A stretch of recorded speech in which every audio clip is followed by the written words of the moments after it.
Hi everyone, welcome back to our channel. In today's tutorial, we will learn how to calculate genome AAI or ANI using the Enveomics Gateway.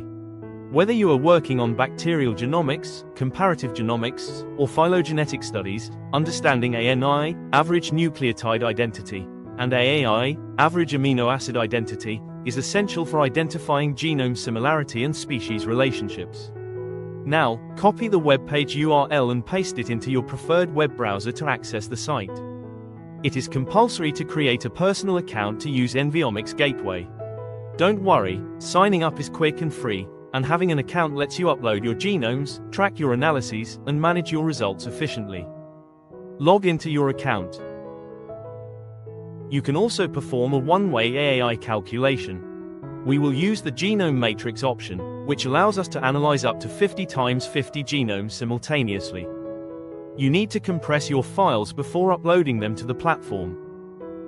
Please take note, if you are analyzing AAI, you need to upload the FAA or proteome files, and for ANI analysis, you need to upload the FNA or genome files. Click Save and Launch button. The analysis will take some time to complete.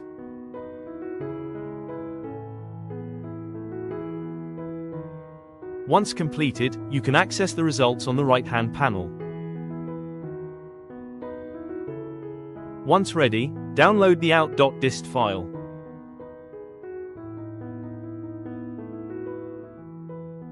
Right-click the file and select Open with Notepad.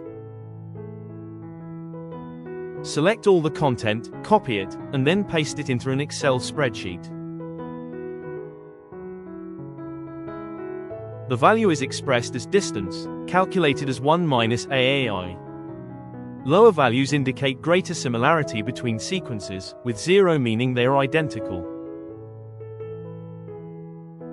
Use this formula to convert the distance value into AAI % similarity.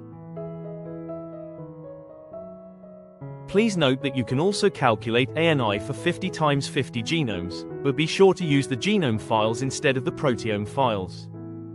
Before we finish, a quick shout out to the institutions and agencies behind this platform. We've also added a scientific citation if you want to explore the topic further.